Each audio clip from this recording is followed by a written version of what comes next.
Assalamualaikum warahmatullahi wabarakatuh. Waalaikumsalam warahmatullahi wabarakatuh. Salam sejahtera bagi kita semua. Om Swastiastu, Namo Buddhaya. Yang terhormat Ibu Tati Sutiasi MSI selaku Kepala Sekolah SMP Negeri 273. Yang terhormat Bapak Suyadi selaku Kepala TU beserta stafnya. Yang terhormat Bapak Wakil dan Bapak Ibu Guru sekalian.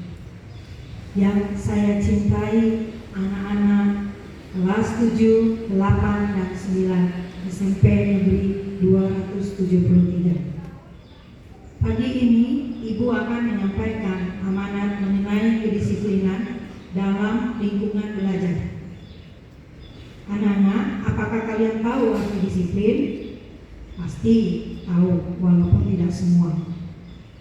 Disiplin artinya taat dan patuh terhadap peraturan atau norma yang berlaku di sekolah.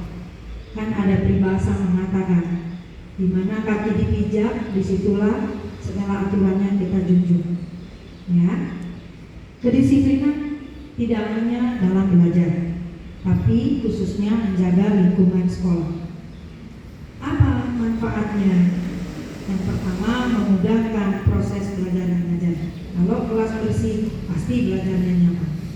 Kalau kelas disiplin, pasti belajarnya nyaman. Coba Anda bayangkan, jika belajar terus tiba-tiba ada yang teriak, ada yang ngomong, pasti tidak nyaman. Yang kedua adalah meningkatkan prestasi belajar. Setiap kelas itu punya kelebihan. Kelas A itu bagaimana, kelas B, C, D, E, F, sampai D. Pasti punya karakter. Tetapi karakter itulah yang harusnya membentuk Anda menjadi lebih baik. Yang ketiga, menciptakan lingkungan yang kondusif. Itu 3 manfaat yang harus Anda ketahui. Kemudian, ada pun contoh-contoh bentuk kedisiplinan dalam belajar. 1. Datanglah ke sekolah tepat waktu. Saya bersyukur anak-anak di sini ini pemahamannya bagus. Kemarin awal-awal masuk sekolah itu banyak yang telat.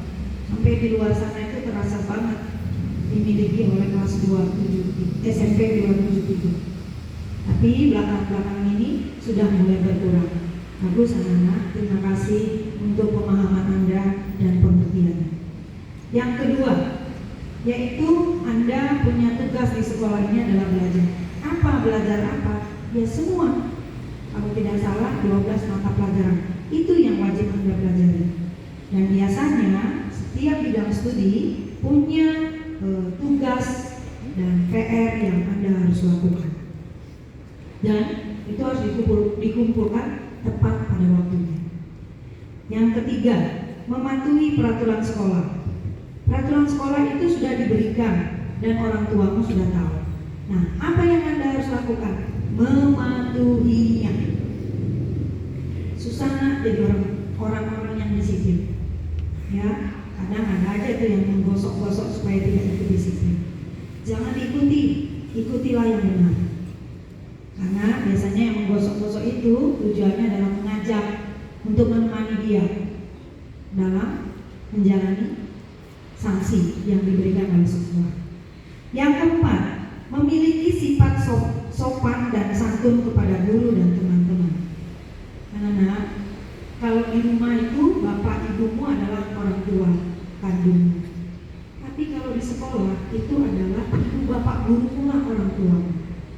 Saya percaya jika kamu terjadi apa-apa di sekolah, pasti bapak ibumu sebagai orang tua akan berjuang untuk Anda.